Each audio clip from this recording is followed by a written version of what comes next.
They came for her at sunrise on a Tuesday in June. 6 ICE agents, 4 black SUVs badges angled just enough that you couldn't read the numbers from 10 feet away.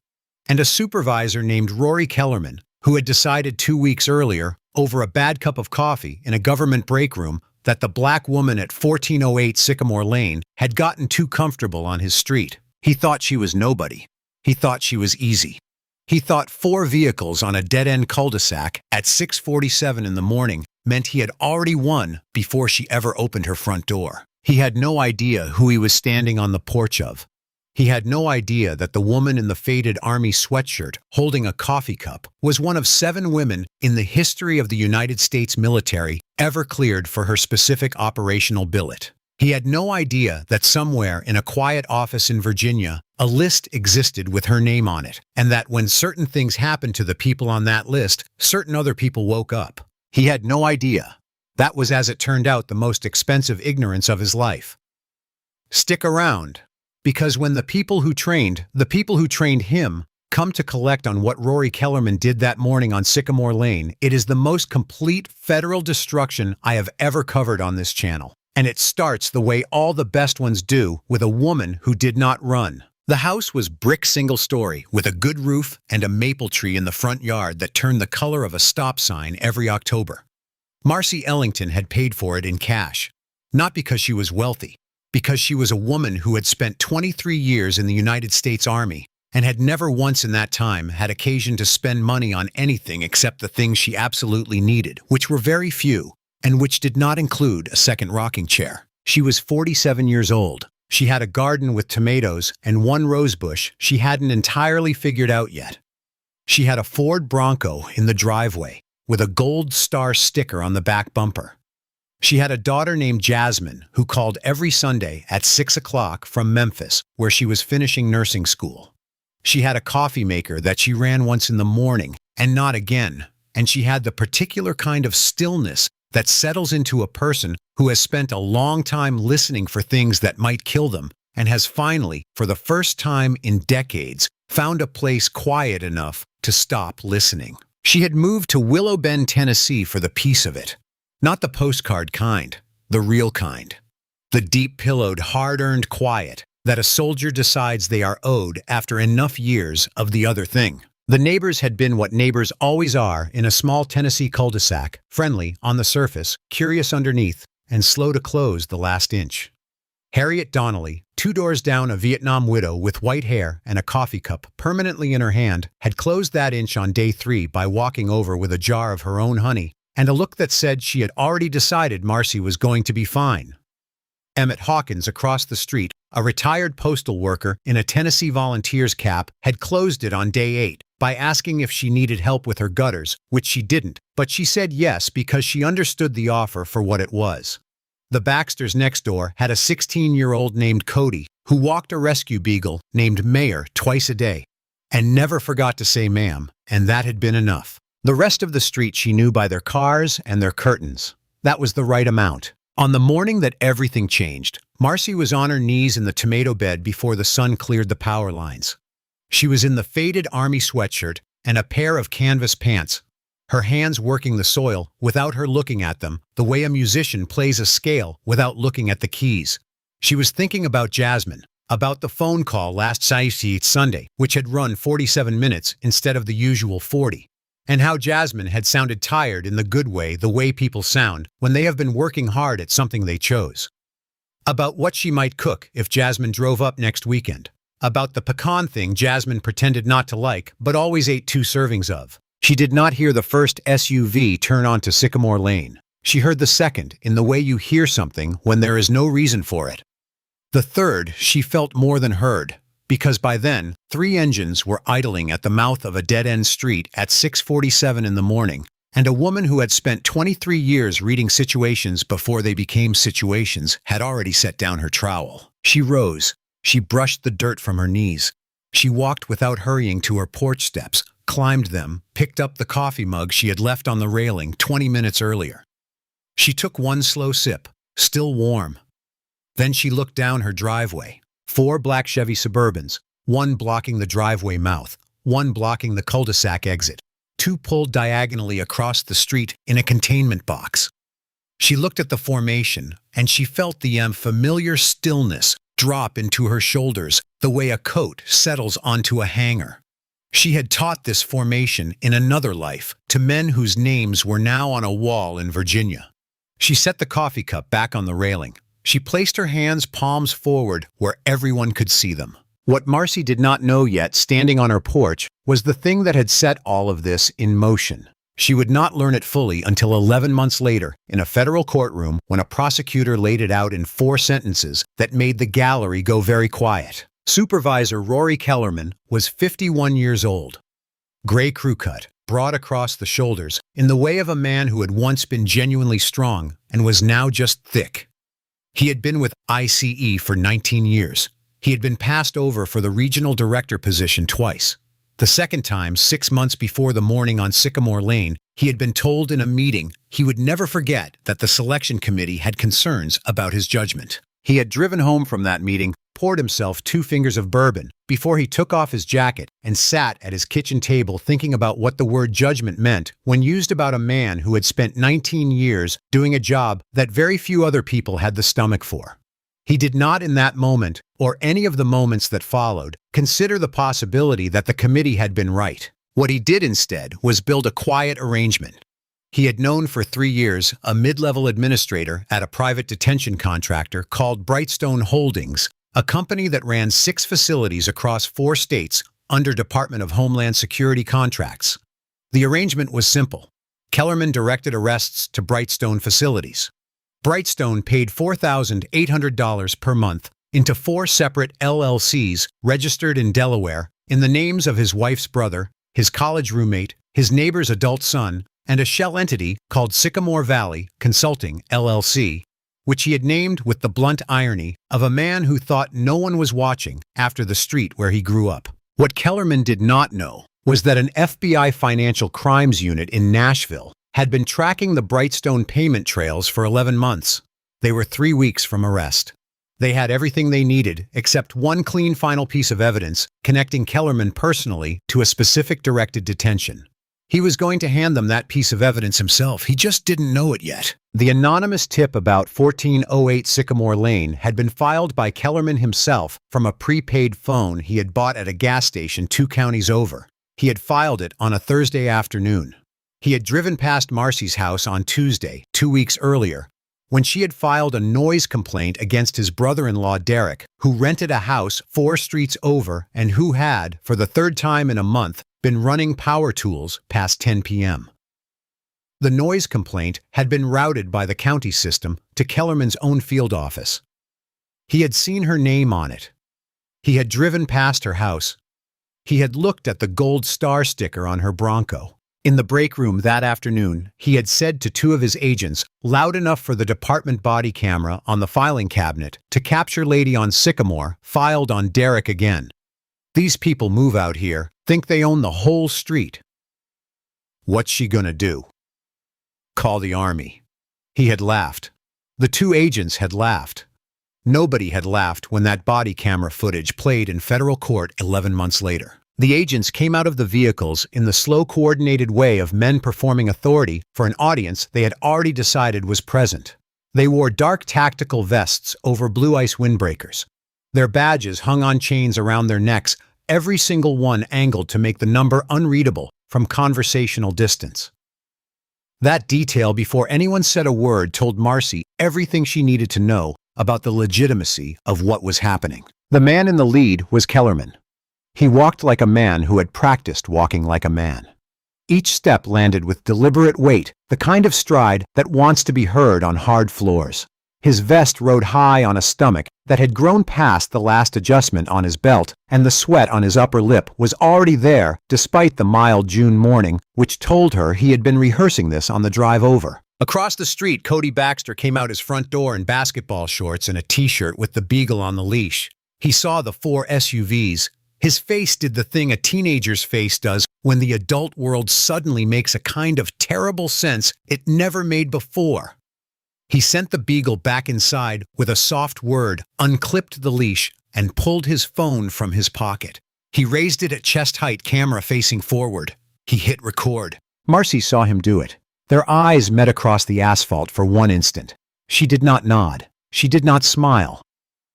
She let her eyes hold his for one slow beat, which in any language that matters was close enough to keep going. Kellerman climbed her porch steps. He stopped at the top, which put him at her height, and he let the silence do one beat of work before he spoke. "Ma'am, we're going to need to see some documentation from you. Step down off the porch." "Good morning," Marcy said. "Do you have a warrant?" A half-second pause. "We have probable cause. That's not what I asked you." "Do you have a warrant? We have an anonymous tip that gives us—" "An anonymous tip is not a warrant. May I see your badge number, please?" The younger agent on Kellerman's left, a man in his late 20s with a thin goatee, made a sound that was meant to be a laugh. "Oh, we got a lawyer. Every single time." Marcy did not look at him. She kept her eyes on Kellerman. She had learned a long time ago that when you are outnumbered, you find the source and you hold it. Kellerman took one step closer. He was inside the personal envelope, now the small sphere of air a person maintains around their body, without thinking about it, and when he broke it, he brought his face close enough that she could smell the coffee on his breath, and under the coffee, the sweet residue of last night's bourbon. He dropped his voice below the body camera range, below the range of Cody's phone across the street. "Now you listen here," he said quietly. "We have all the cause we need. And unless there's something in that little house you don't want us to find, you are going to step down off this porch, put your hands behind your back, and make this easy on everybody. Or we do this the other way." Marcy looked at him. Her face held an expression she had worn in rooms with one exit in vehicles without windows, in countries whose names never appeared in the news. It was not defiance.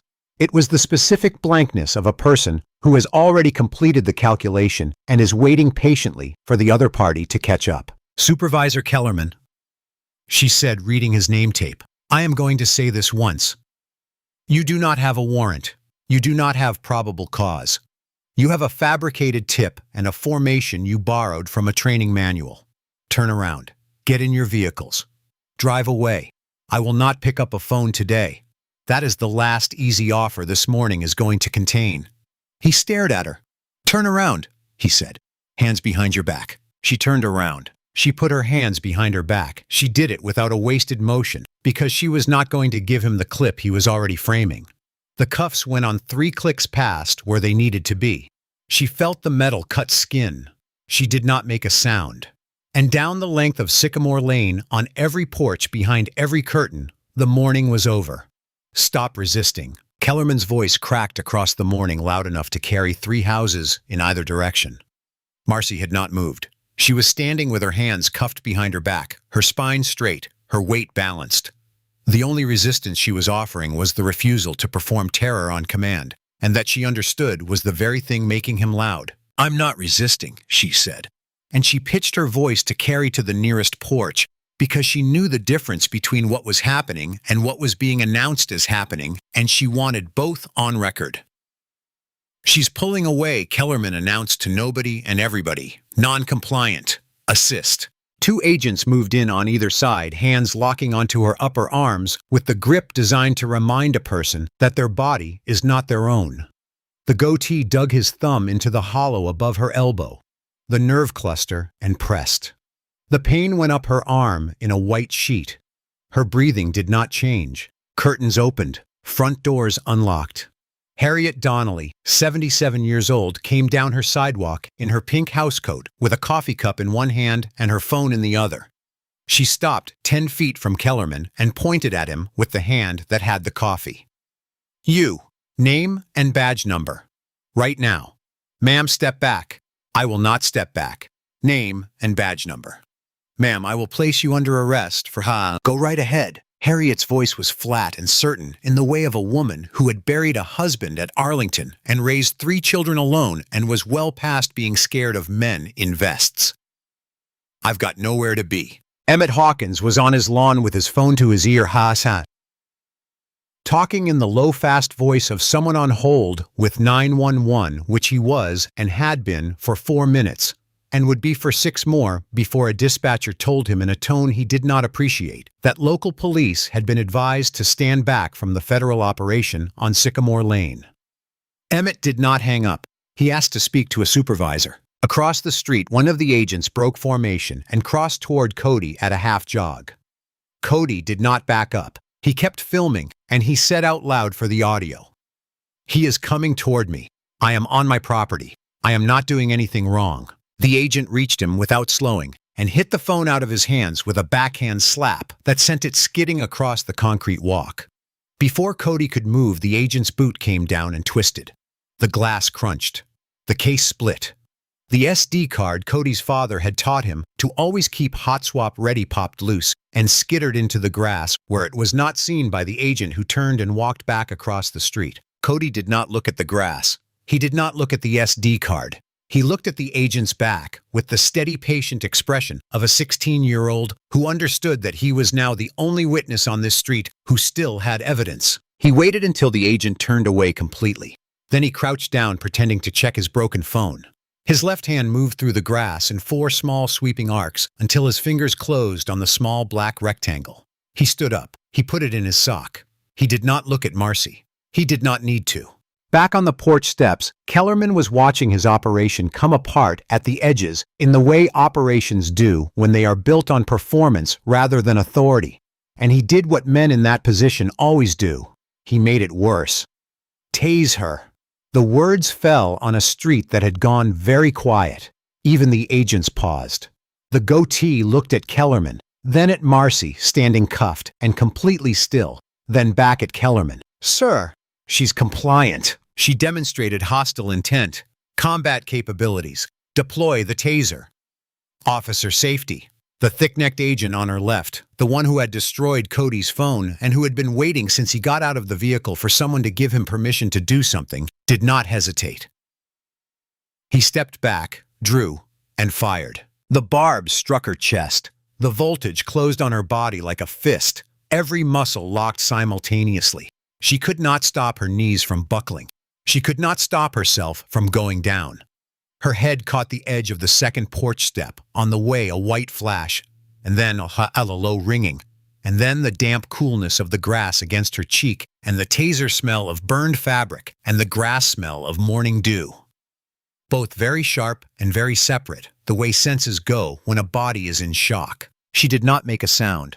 Harriet Donnelly made one. It started as a gasp and became a single syllable that was not a word. Cody Baxter across the street, his mother's borrowed phone already recording, said something that the microphone caught clearly, and that would later be played in a federal courtroom to complete and utter silence. And Kellerman, standing over her where she lay on her side in the grass, looked at the Ford Bronco in the driveway behind her. He looked at the bumper. He looked at the gold star sticker on the blue field. He looked at it for a long moment. Then he said it. "Yeah, whoever that was for." His voice carried across the whole street, easy and contemptuous. The voice of a man spending something that is not his. "They didn't die for you." The morning froze. Not metaphorically. Every person on every porch went still. In the specific way people go still, when they have witnessed something that cannot be taken back and cannot be unheard and cannot be explained later as anything other than what it was. Emmett Hawkins, still on hold with 911, lowered his phone and looked at it, and then looked back up. Mrs. Henderson, from 4 doors down, put her hand over her mouth and kept it there. Marcy Ellington, lying on her side in the grass with her cheek against the dew, heard every word. Her son Terrell Marcus Ellington had been 20 years old when an IED took him in Zabul Province on the 11th of August, 2011. He had been a specialist E4 10th Mountain Division. He had been teaching himself to play guitar on a $5 app on his phone. He had promised his little sister Jasmine he would bring her back something pretty. The folded flag from his funeral was in a triangular glass case in Marcy's living room, visible from the front door. His picture was on the hallway wall in his dress blues, Forever 20. That sticker had been on the back of every vehicle she had owned for 12 years. She did not cry. She did not rage. What happened behind her eyes in the 2 seconds after Kellerman spoke was something else entirely. A door closing. A decision becoming permanent. A cold, clean understanding of what was going to happen now, and who was going to be responsible for it. She allowed herself one thing, and one thing only. One corner of her mouth moved. Just slightly. Just for a second. Because Rory Kellerman, without knowing it, had just declared war on the United States military. And the United States military was going to respond. And she, lying in the damp grass of her own front yard, already knew exactly how. They dragged her across her lawn by her cuffed arms. Her combat boots left 2 parallel furrows in the morning grass. She did not struggle. She did not help. She made her body heavy the way a soldier knows to make their body heavy, which is to give no free inch without requiring them to earn it. At the back of the van, they hoisted her up by the cuffs in a way that drove fire up both shoulders. She made no sound. She was not experiencing this. She was documenting it. Every face, every badge number she could see or infer, every voice she could identify, every detail of the vehicle she was being loaded into, the model, the plate, the direction of travel when they pulled away from the curb. The door slammed. Behind the van on Sycamore Lane, not one person had moved from their lawn. Cody Baxter stood on his driveway with his broken phone in his hands and the SD card in his sock, and the specific furious calm of a 16-year-old who has just understood that the world is not what he was told. He looked at Harriet Donnelly. She looked back at him. She had tears on her face which she did not wipe. She had seen a lot of things in 77 years. She had not seen this. Emmett Hawkins had finally reached the 911 supervisor. His voice when he spoke was very quiet and very southern, which is the most dangerous combination there is. "Ma'am," he said, "I want you to take down my name. I want you to take down what I just watched happen on this street. And I want you to understand that when this hits the news, and it is going to hit the news, you are going to want this call on record as one of the ones where somebody tried to do something." The drive was 93 minutes. Marcy lay on her side on the metal floor, and she counted. Turns, stop signs, speed changes, the gravel rumble of a county road transition. She built a map behind her closed eyes with the patient precision of a woman who had built many maps in many vehicles, in many countries, and had always eventually found her way back out. The facility was called Brightstone Holdings Facility 4. She knew the name. A friend at the Pentagon had forwarded her a contract summary 18 months ago with a note that said, "You want to see what your tax money is paying for." It was a private detention center 90 miles outside Willow Bend in Hardin County, chosen, she understood immediately, for its distance from anyone likely to ask questions. They processed her in the corridor, the color of old mint under fluorescent lights that buzzed at a frequency you felt in your jaw. At the intake desk, a woman in a Brightstone polo shirt typed without looking up. Name, Ellington. Marcy. Middle initial, J. The woman typed. Marcy watched the screen upside down. ELLIS. That's not my name.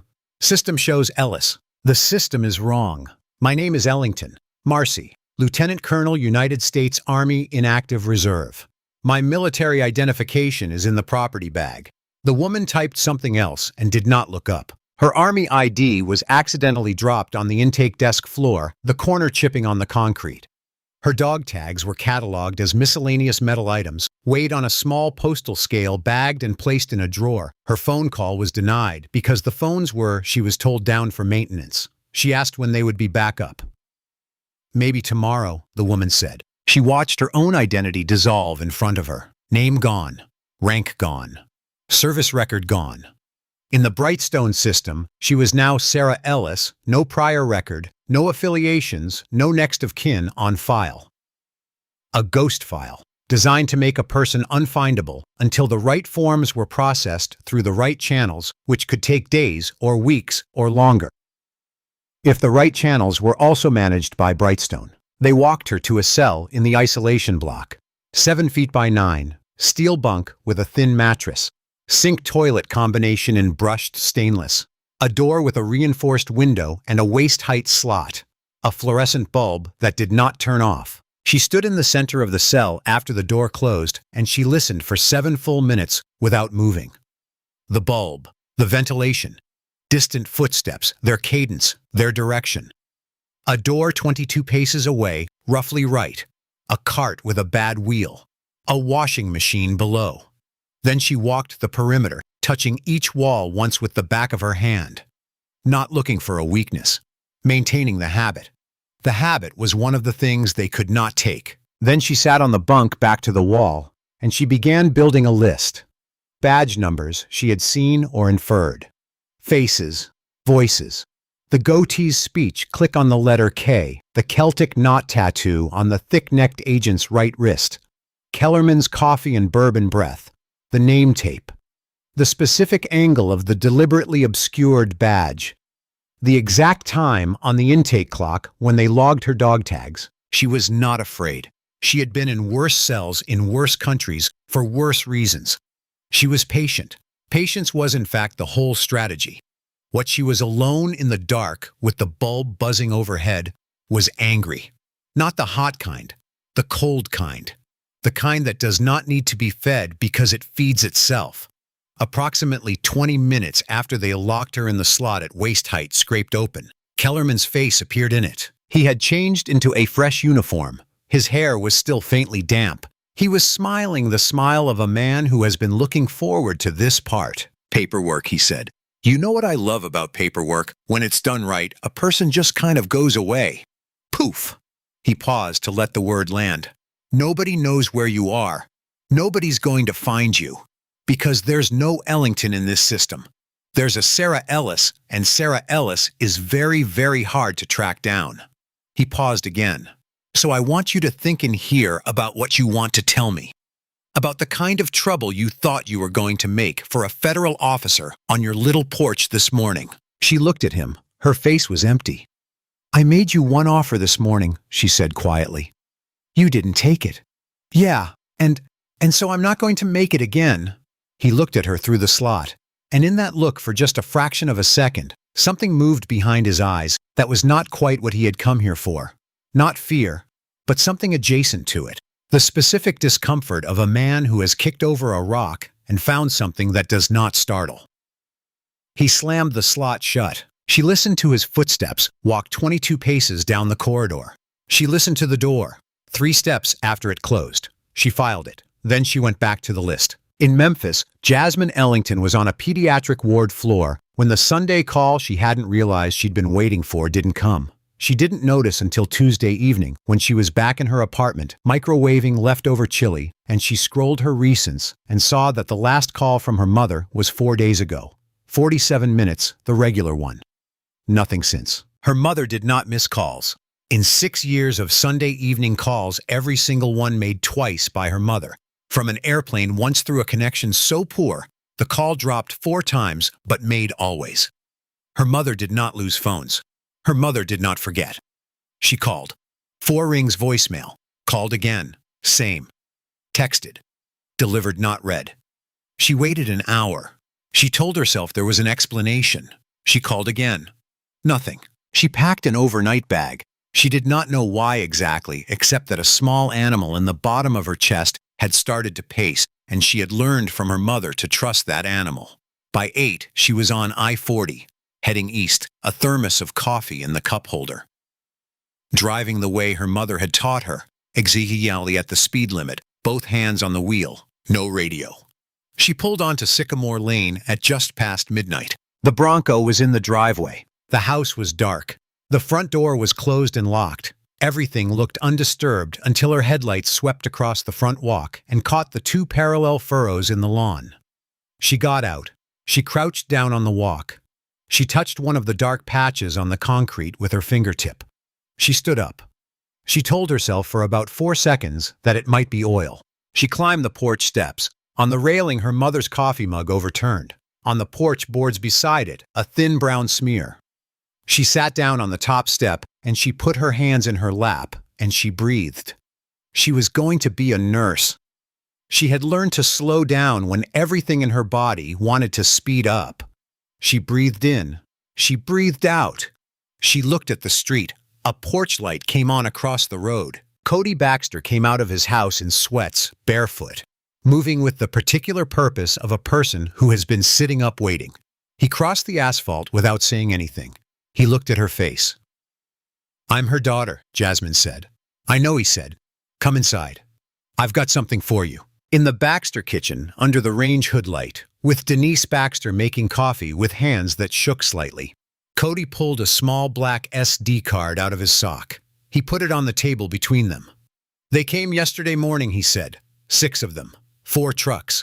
I filmed everything before they knocked my phone out of my hand. But I got the card out before they saw it. I've had it on me since yesterday morning. I didn't know who to give it to." Jasmine picked it up. It was still warm from his sock. Everything she said. He looked at her, and his eyes were red in the way of someone who has been cycling between rage and grief all day. He said something Cody said, when she was on the ground, about the sticker on the truck. "I have it on the video." Jasmine closed her fingers around the card.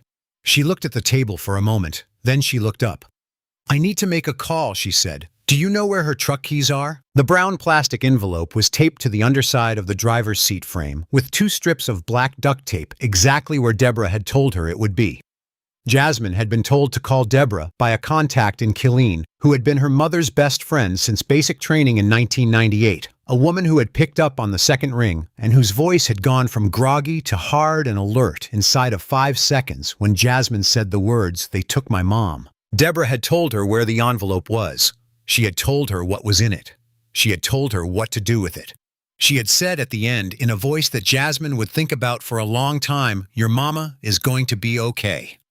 The people on the other end of that number are going to make sure of it." Jasmine sat on the concrete of her mother's driveway with her back against the front tire of the Bronco. She opened the envelope.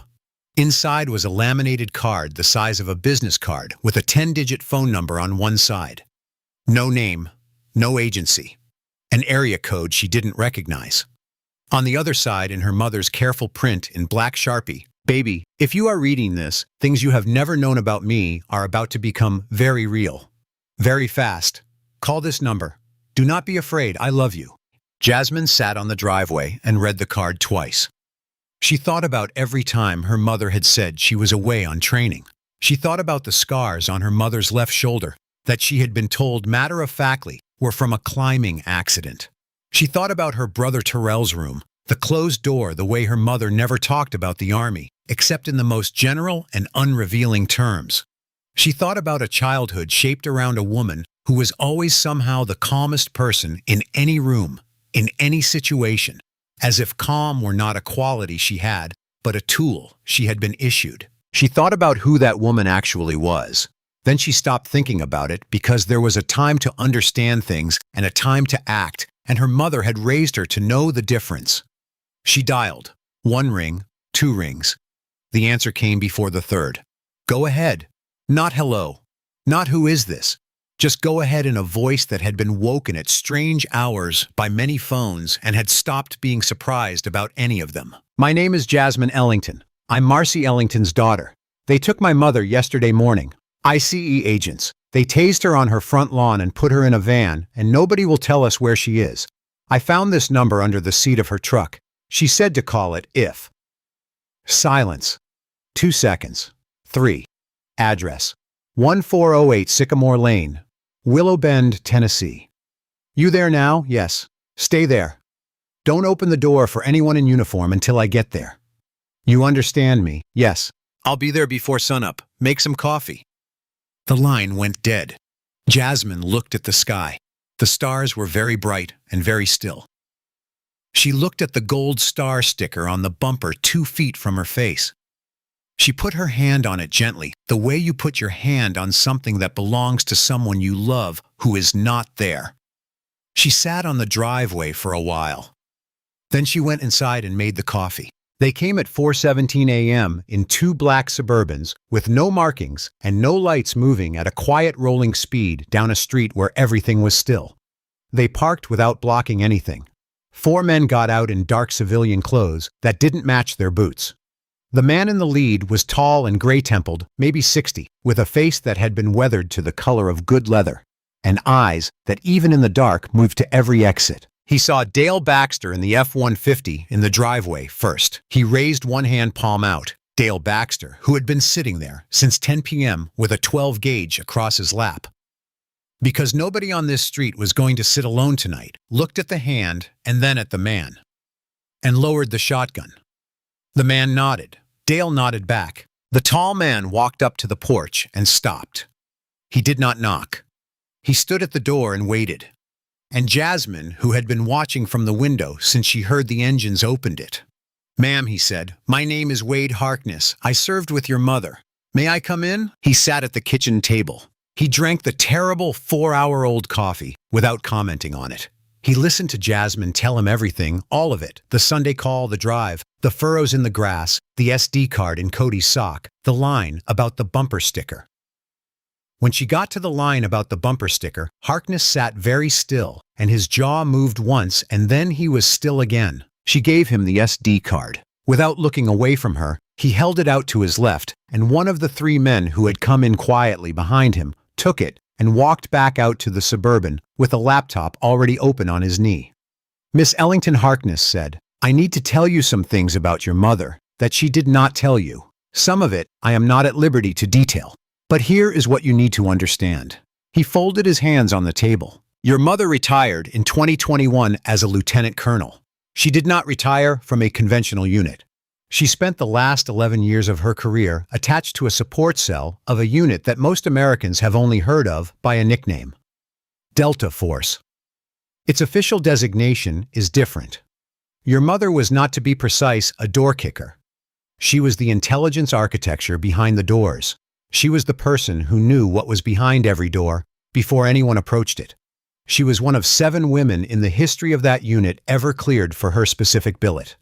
She is on inactive reserve status with full recall authority, which means her name is on a particular list in a particular office in Virginia.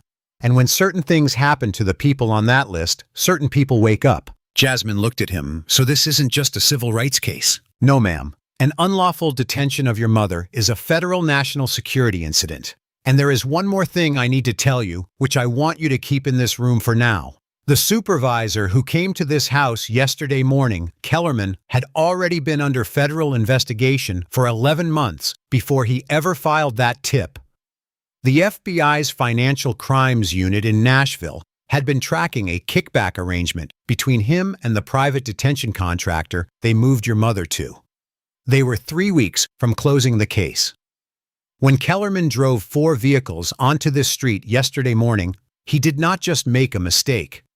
He handed the FBI the final piece of evidence they needed and gifted them a national security violation on top of it. He doomed himself. He did it himself without any help. He just doesn't know it yet." The kitchen was quiet. "He was already done," Jasmine said. "Already done," Harkness confirmed. "He just didn't know it yet." "Where is she?" "Brightstone Holdings Facility 4, Hardin County, 93 miles east. We already know exactly where she is because her detention triggered an alert at Fort Meade when the Brightstone intake system processed a detainee whose fingerprints flagged a classified record. They tried to hide her. The system they used to hide her is the system that found her." He paused.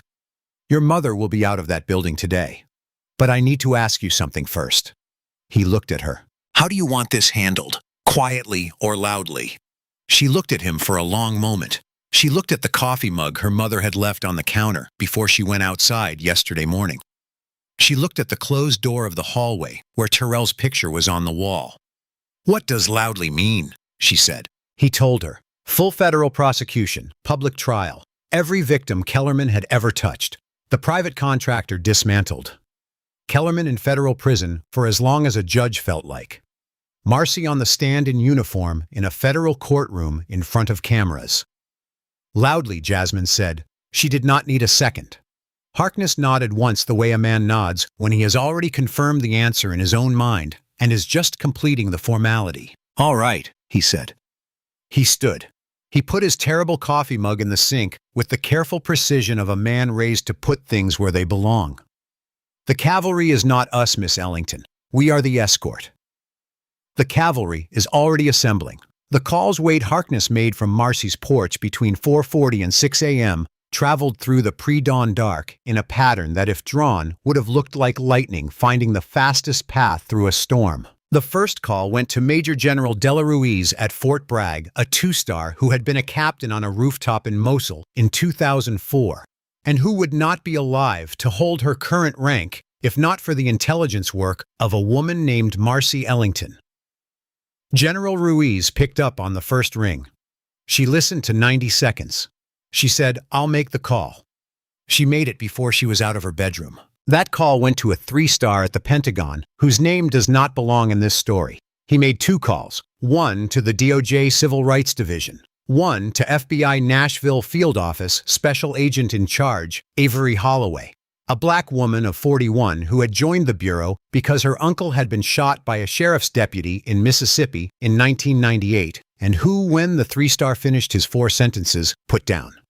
Her coffee, went to her bedroom, and started getting dressed. Federal Magistrate Judge Olivia Crenshaw in Nashville signed an emergency habeas writ at 6:12 a.m. at her kitchen table in her bathrobe over oatmeal, without hurrying, because Judge Crenshaw had learned a long time ago that the enemy of an order that holds is the rush to produce it. At the Pentagon, a small office with no sign on its door began drafting orders. At a Kentucky airfield, a helicopter that was not supposed to exist began a pre-flight check. Men who were not supposed to exist began putting on kit. At the Brightstone Holdings National Office in Dallas, a CEO named Patterson Gage received a phone call from a senior Department of Homeland Security official at 6:58 a.m.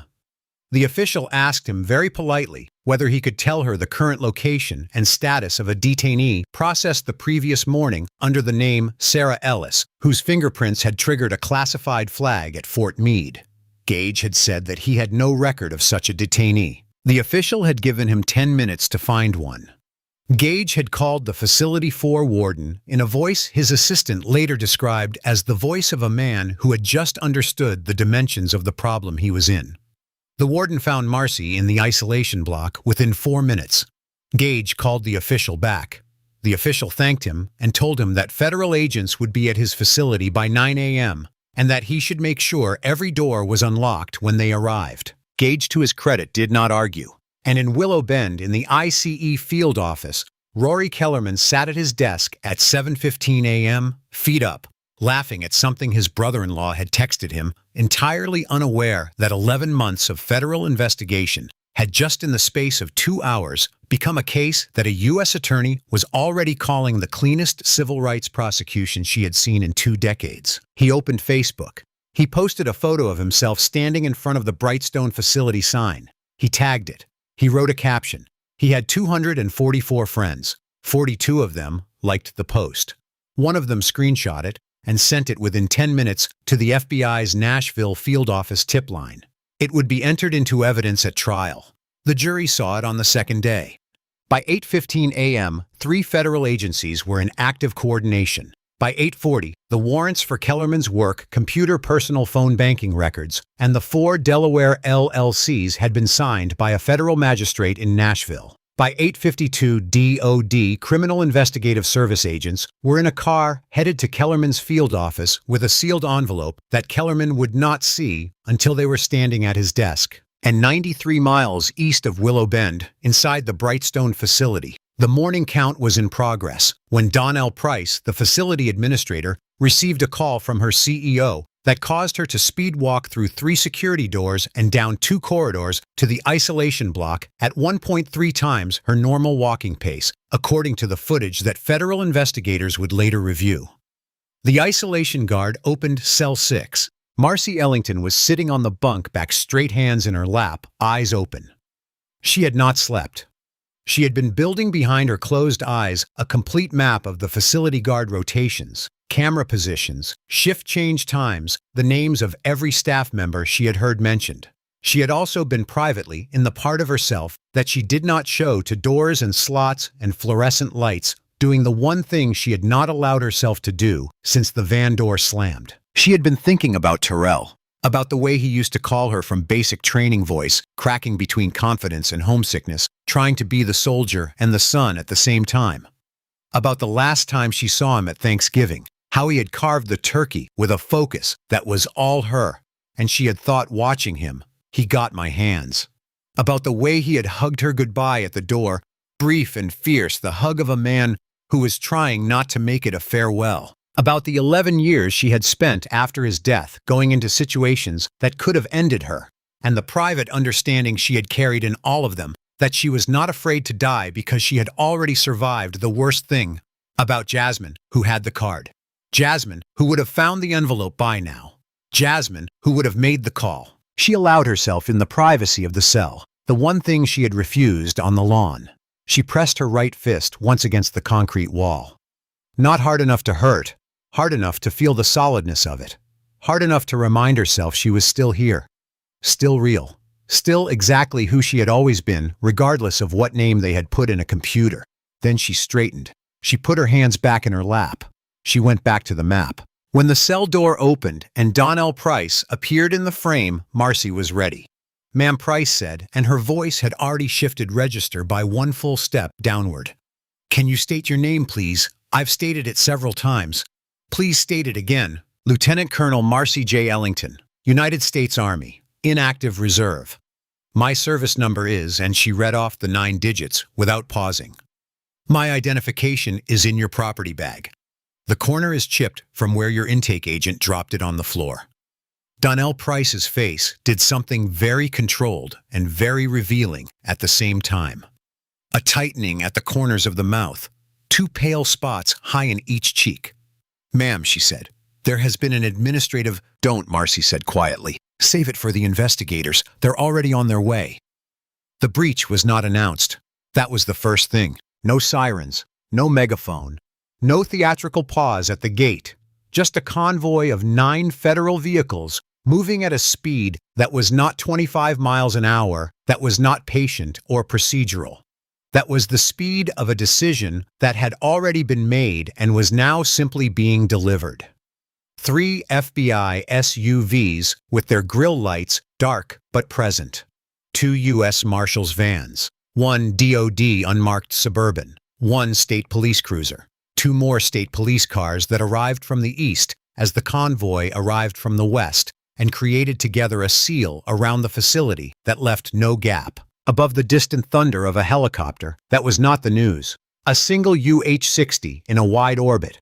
No markings, running lights off, belonging to no agency that the Brightstone facility's warden could identify when he called his own contractor's security line and asked. The gate guard, a 23-year-old named Darius, who had been doing this job for 4 months, did not need to be asked twice.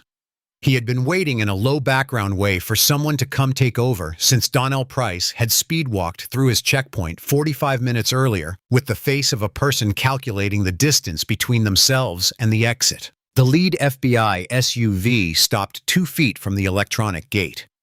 The passenger window came down. An arm extended out with a document. "Federal writ of habeas corpus," the voice said, "and a warrant for full facility inspection. Open the gate now." Darius opened the gate. The vehicles rolled in with the specific unhurried purpose of people who know they have already won and are simply completing the paperwork of it. Doors opened. Agents in FBI windbreakers and marshals' vests stepped out in a practiced, flowing deployment, each person moving to a position without instruction. A choreography built from 10,000 training hours and enough real operations that it had become instinct. Special Agent Avery Holloway walked through the front door of the administrative building at 9:12 a.m. with a document binder under her arm and the specific expression of a woman who had been waiting 11 months for this morning and was going to take her time with it. Donnell Price tried to intercept at the reception desk. She said the words, "full compliance with contract requirements," in the tone of a person reaching for a shield they left at home. Holloway walked past her without breaking stride. "Your contract does not authorize criminal negligence or civil rights violations, ma'am. Stand aside or be placed under arrest." Price stood aside. Behind Holloway, a U.S. Marshal peeled off toward the intake clerk, who was closing windows on her computer screen with the urgent clicking of someone deleting the wrong things in the wrong order. The Marshal took her gently by the elbow and introduced her to the concept of a preservation order. "Down the isolation corridor, through the second security door, cell 6. "Open it," Holloway said. The guard opened it. Marcy Ellington was standing. She was in the thin orange smock. She was in paper slippers. Her wrists were in fresh white bandages that Price, in one last instinct of self-preservation, had sent a medical tech to apply 20 minutes earlier. Her hair was matted on one side from the fall on the porch step. Her face was clean and still, and completely, genuinely calm, in a way that Holloway, who had seen the video, who had read the file, who had spent last night driving the case to full force, found standing in the doorway of an isolation cell looking at a woman who had been here for 26 hours, briefly and unexpectedly humbling. Lieutenant Colonel Holloway said, "Agent, how are you doing? I've had worse Tuesdays. I imagine you have, ma'am. I'd like to take you out of here." Marcy nodded once, and she walked out of cell 6 under her own power, and she did not look back at it. She refused the wheelchair at the end of the corridor. She refused a second blanket. She refused anything that would put her in a photograph looking like what they had tried to make her.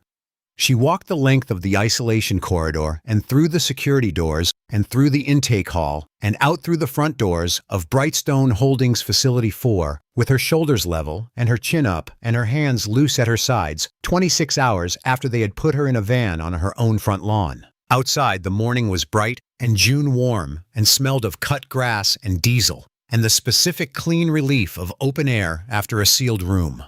She stopped at the top of the steps. She saw the convoy. She saw Harkness in his navy blazer by the nearest Suburban. She saw standing next to Harkness, slightly forward of him, in a faded army sweatshirt that she recognized because she had been wearing it herself 37 hours ago, Jasmine. The composure that had held through a taser and a fall, and a concrete cell, and a fluorescent bulb that did not turn off, and a man's face at her door slot telling her she was nobody cracked by 1 degree. One slow tear, the right eye tracking down the side of her nose. She tasted it. She did not wipe it. She walked down the steps. Jasmine met her in the middle of the parking lot, walking at the same pace, and they met between 2 federal vehicles, and Marcy reached up and put both hands on her daughter's face, and she said very quietly, "Hey, Peanut. Hey, Mama. You call the number. I called the number. Good girl." She pulled her daughter in. She held her for 14 seconds. She counted them. She had always counted things.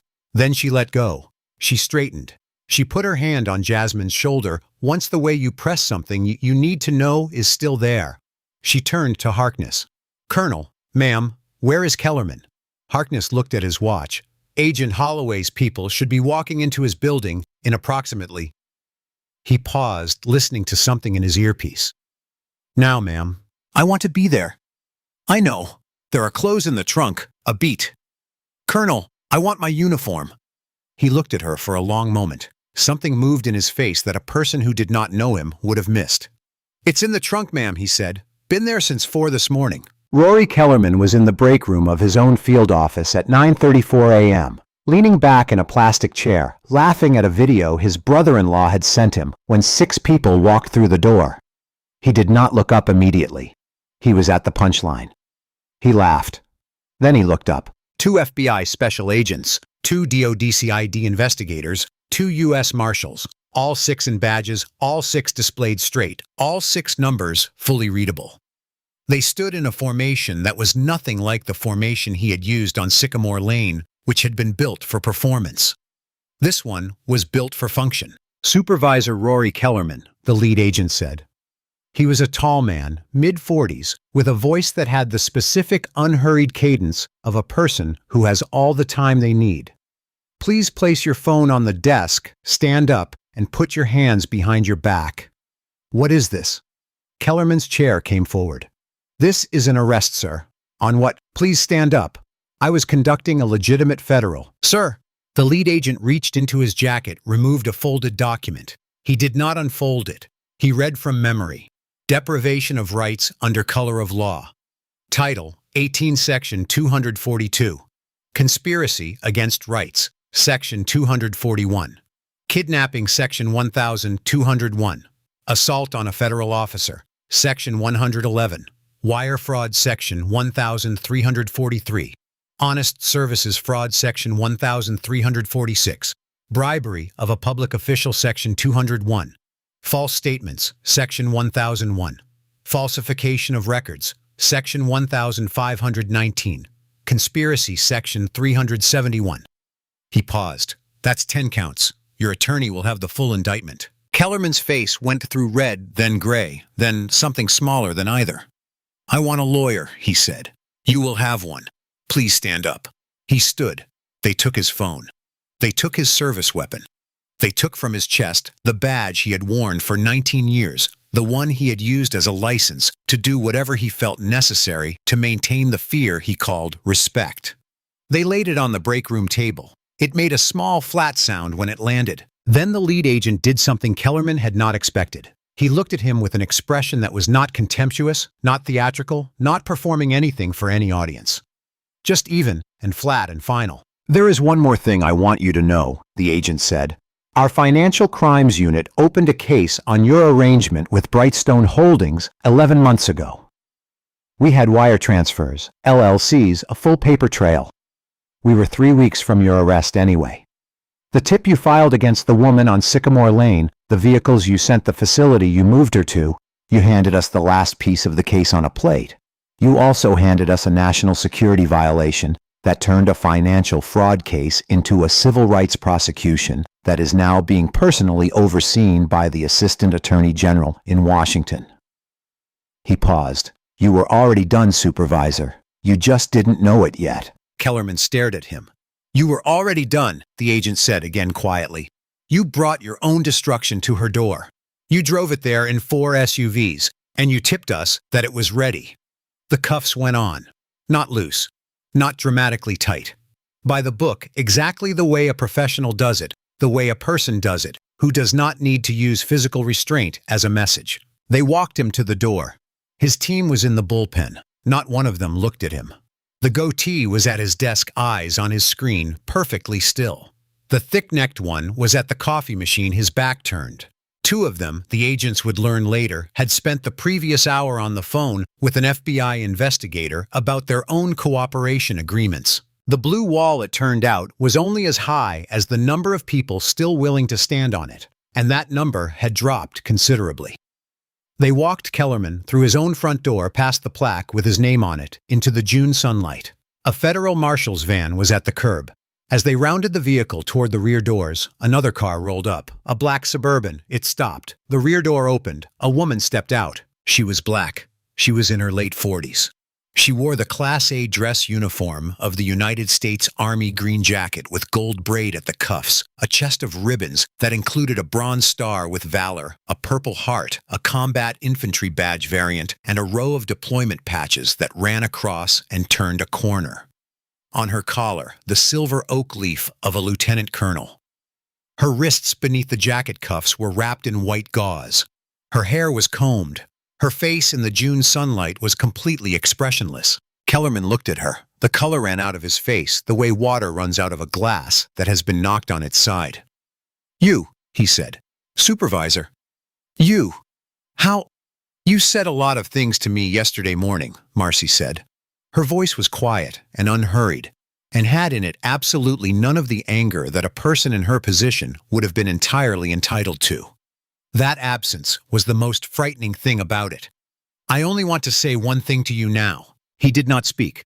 The marshals did not move. "My son's name was Terrell Marcus Ellington. He was a specialist E4 10th Mountain Division 1st Brigade combat team. He was killed by an improvised explosive device in Zabul Province, Afghanistan, on the 11th of August, 2011. He was 20 years old. He was learning to play guitar. He had promised his sister he would bring her back something pretty. The flag from his funeral is in a glass case in my living room. His picture is on my hallway wall. He is forever 20 years old in that photograph. And the sticker on the back of my truck has been there for 12 years. She paused. "I want you to carry his name with you," she said. "Terrell Marcus Ellington. I want you to say it to yourself every morning for as long as you live. I want you to say it, and I want you to understand that he died for the country that gave you a badge, and the country that gave you that badge is the same one that is now taking everything you own." She looked at him for a long moment. That's all she said. She stepped back. She nodded to the marshal on Kellerman's left. The marshal put one hand on the top of Kellerman's head the way they do and guided him into the rear of the van. The door closed. Kellerman did not speak when the door shut. He did not make a sound.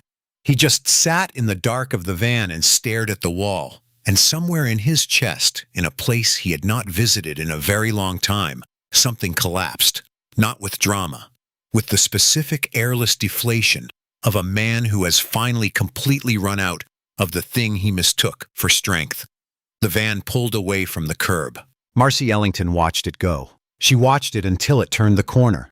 Then she turned to find Jasmine already standing beside her, because Jasmine had gotten out of the Suburban without being told, to the way daughters of certain mothers learn to move. They drove home. The federal courthouse in Nashville on the morning the trial of United States versus Kellerman opened was full in the way that means something. Not the performative crowd of a celebrity case, not the grim filing of a civil proceeding. The gallery was full of people who had something at stake, veterans in their good shirts, church groups, families with the specific tight-jawed stillness of people who have been waiting a long time for a room like this. A row of men and women in varying stages of their own legal processes, some with attorneys beside them. The former Brightstone detainees whose cases had been reopened once the facility's records were seized. In the front row every day for 9 days, Harriet Donnelly in her good blue blazer, Emmett Hawkins in his Tennessee cap, Cody Baxter, who had driven up from Knoxville and missed a week of classes and had told his journalism professor exactly where he was going and why, and his professor had said without hesitation, "Yes." And, beside Cody, Jasmine, in her nursing scrubs on the days she came straight from the ward, in a plain dark blouse on the days she came from home. And in the same seat in the front row, every single day, in the same Class A dress uniform, with the same unreadable expression, Marcy. The prosecution built the case the way a good architect builds a load-bearing wall. First the foundation, the financial evidence, the 11 months of wire transfer records, the 4 Delaware LLCs, the Brightstone payment ledger that had been recovered from a server that Facility 4's administrator had been in the middle of deleting when federal agents walked through the door. The jury saw the numbers. The jury saw the dates. The jury saw in a timeline on a large screen the direct correlation between every Kellerman-filed tip and every subsequent Brightstone admission payment. Then the walls, the eyewitness testimony. Harriet Donnelly on the stand for 40 minutes in her blue blazer, answering every question with the flat precision of a woman who has been telling the truth for 77 years and has gotten very efficient at it. Emmett Hawkins, who had kept his 911 call recording and played it for the court, his own voice on the line, saying, "I want you to take down what I just watched happen on this street." 2 of Kellerman's own agents who had signed cooperation agreements and who described in specific operational detail how the tips were filed, how the facilities were selected, and how the badges had been deliberately angled before deployment to prevent identification. Then the centerpiece, Cody Baxter's SD card. The prosecutor played the full footage on the second-to-last day of testimony. The gallery went silent when the agents appeared on screen. The silence held through the containment box formation, through the cuffing, through the first stop, resisting. It held through the taser deployment. And then Kellerman's voice came through the courtroom speakers, easy and contemptuous, and said the sentence about the gold star sticker. In the jury box, 2 women in their 60s put their hands over their mouths simultaneously. A retired Marine in the 3rd seat put both palms flat on the jury rail and did not take them off for the next 30 minutes. One juror, a middle school teacher from Murfreesboro, who had served on 3 juries before this one, later told a reporter that in that moment, looking at the screen, looking at the woman on the ground, hearing that sentence, she understood something about the case that no argument or exhibit had quite delivered. That this was not a procedural matter. That this was a man who had decided that a specific person did not deserve the protections he was sworn to uphold, and had acted on that decision with a badge and a taser and 6 agents, and had then said out loud for the cameras exactly what he thought of her. The courtroom stayed quiet for a long time after the footage ended. On the final day of testimony, Marcy Ellington took the stand. She was in her Class A uniform. She was sworn. She sat in the witness chair the way she sat everywhere, with her back not touching the backrest and her hands in her lap, and she looked at the prosecutor and waited. She answered every question in the same quiet, unhurried voice, without embellishment, without editorializing, without a single visible emotion. She described the formation in her driveway, the badge numbers obscured, the warrant she had asked for and not received, the cuffs, the taser. She described the drive in the van, what she had cataloged, what she had counted, what she had inferred about the destination from the road transitions. She described the intake process at Brightstone. Her name changed to Ellis. Her dog tags weighed on a postal scale. Her phone call denied. The slot opening, and Kellerman's face in it, and what he said about the paperwork. When the prosecutor asked her to recount Kellerman's words about the bumper sticker, Marcy repeated them, exactly once in his cadence. The courtroom, already quiet, went quieter. The defense attorney on cross-examination made one attempt. He asked whether Marcy's military training might have caused her to misread the situation on her porch.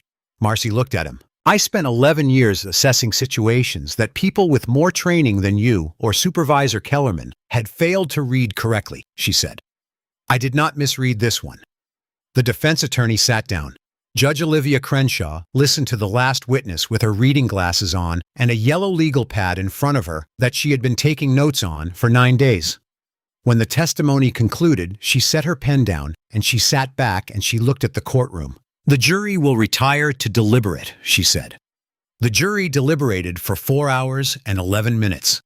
They came back in the late afternoon of the 9th day, when the light through the courthouse windows was going golden and the gallery had been sitting in the specific taut silence of people who have been holding a breath for a long time. The foreperson was a retired high school principal from Nashville, a black woman of 63 with reading glasses on a chain around her neck, who stood and read the verdict with the unhurried gravity of a woman who had spent 30 years telling young people that their choices had consequences.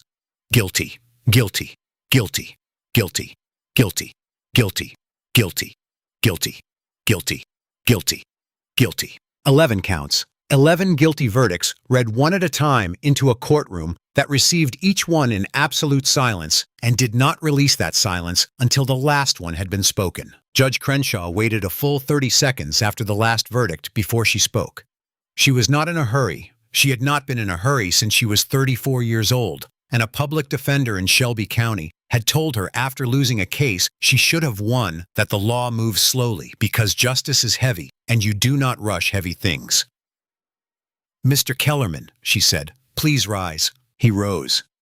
He was a different man than the one who had stood on Marcy Ellington's porch 11 months ago. The weight had come off him wrong. His collar hung loose. His hands gripping the defense table were not steady. His attorney sat very still beside him, with the expression of a man who has done everything he could do and had already moved internally to the next case. Judge Crenshaw did not read from notes. You were a federal employee for 19 years, she said. You swore an oath to the Constitution of the United States. In the execution of your duties, you used the authority of that oath to persecute a decorated veteran on her own property. You did it not because she was a threat to public safety, not because you had any genuine legal cause, but because she had filed a noise complaint against your brother-in-law, and you had decided in the break room of your own office that she had gotten too comfortable on a street near your family. You then proceeded to move her into a facility from which you were personally profiting at $4,800 per transfer, and you altered her records so that she could not be found. You said on camera, in front of 12 witnesses, something about the gold star on her truck that this court will not repeat, but that this jury heard and that the court has heard. And that will stand in the record of this proceeding for as long as this building stands. She paused. You have asked in your sentencing memorandum for leniency based on your years of service. Mr. Kellerman, your years of service are not a mitigating factor in this proceeding. They are the reason this sentence is as long as it is. You knew better. You were trained better. You chose otherwise. A long, settled silence.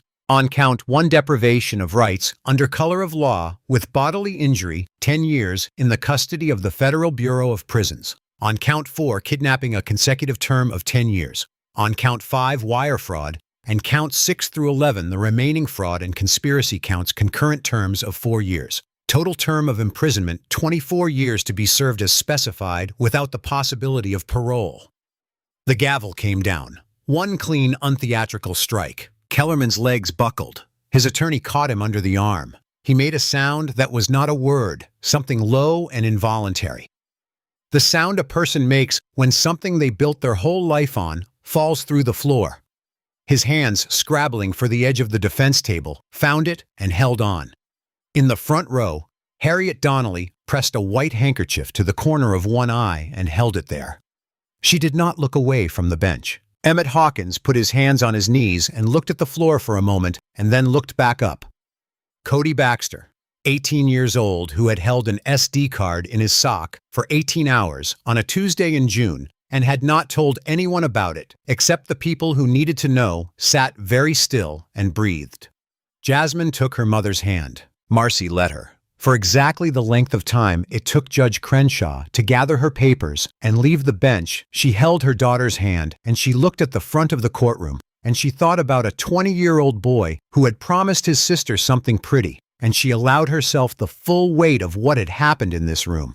And then she stood up. 18 months after the verdict, Rory Kellerman was inmate number 47632-074 at FCI Butner in North Carolina. His pension had been seized by federal civil forfeiture order. His wife had filed for divorce 7 months after his sentencing. His name had been removed from the field office honor plaque in Willow Bend.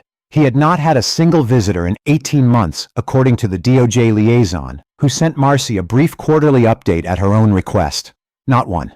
His brother-in-law, Derek, whose noise complaint had set everything in motion, had moved out of Willow Bend within 30 days of the arrest. The house had been rented to a young family with a dog.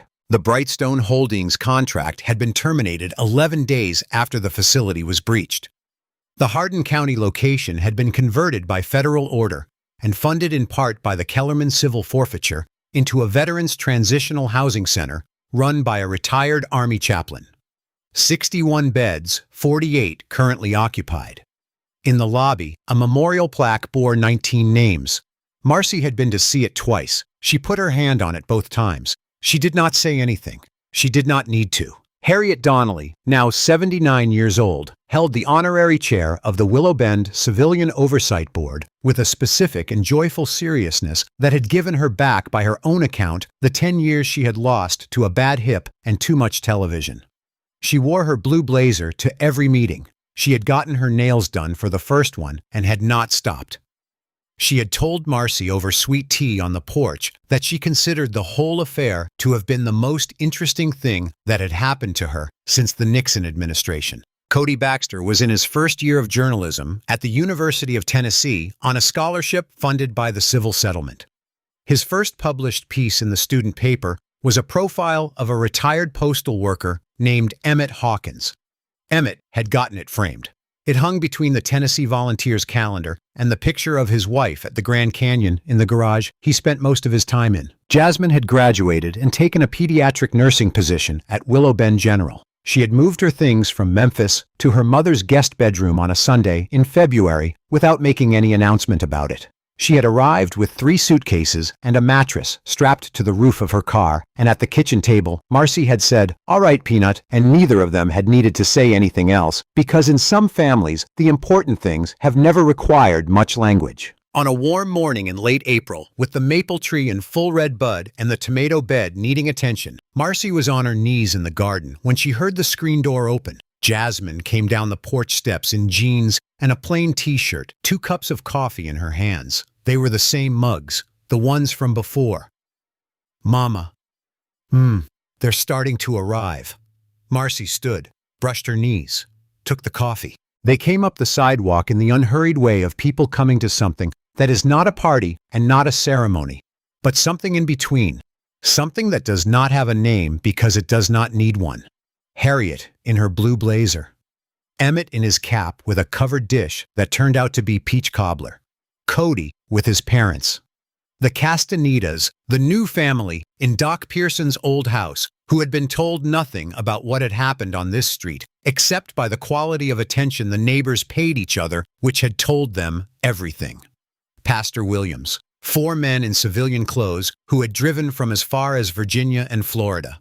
Men who had served at various times and in various capacities with a woman who had once told them what to do and had been in the doing of it responsible for the fact that they were here to drive anywhere at all. Nobody brought cameras. Nobody made speeches. The 4 men at one point, without consulting each other, walked to the folding chair on the front lawn where Marcy had placed her folded uniform jacket. The oldest of them, a white-haired former command sergeant major who had driven 11 hours to be there, picked it up in both hands and held it for a moment. Then he snapped off a salute. The other 3 followed. Marcy, on the porch with her coffee, returned it from where she stood. That was the ceremony. The peach cobbler was finished before noon. The neighbors went home slowly in the southern way with many partial departures and reconsiderations. By 11, the lawn was empty. The maple leaves turned in a small wind. Up the street a lawnmower started. A child laughed somewhere. A delivery truck went by without slowing. Jasmine sat in the other rocking chair. They were quiet for a while. A cardinal landed on the porch railing, considered them, and left. Mama. Are you okay? Marcy looked at the street. She looked at the maple tree, the gold star sticker on the Bronco in the driveway, the front walk where the grass had grown back long ago and was now indistinguishable from the rest of the lawn. She thought about a cold concrete cell and a fluorescent light that didn't turn off, and a fist pressed once quietly against the wall. She thought about Terrell. She thought about a laminated card under a seat and a daughter who had found it, and a phone call made at midnight on a driveway, and everything that had followed from that one act of steadiness. She thought about a man who had come to her street to remind her that she did not belong here, and who was now sitting in a federal facility in North Carolina, inmate number 47632-074, with no visitors and no pension and no badge and plenty of time to think about the address he had driven to that morning, and the name he had decided did not matter. She rocked. "I'm home, Peanut," she said. "Okay, Mama." The street was quiet. The morning was warm, and on Sycamore Lane, where a woman had once moved into a brick house on a dead-end cul-de-sac and braced quietly for the stairs, the neighbors stayed on their porches long after there was any reason to, because that was the kind of street it had become, and because some truths once learned the hard way tend to stay learned. The badge was never the armor.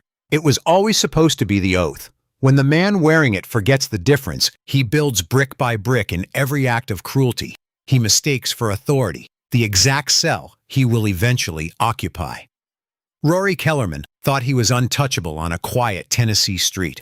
He found out from the wrong end of a federal indictment that the only truly untouchable thing is a woman who has already survived the worst thing and decided quietly to stay standing.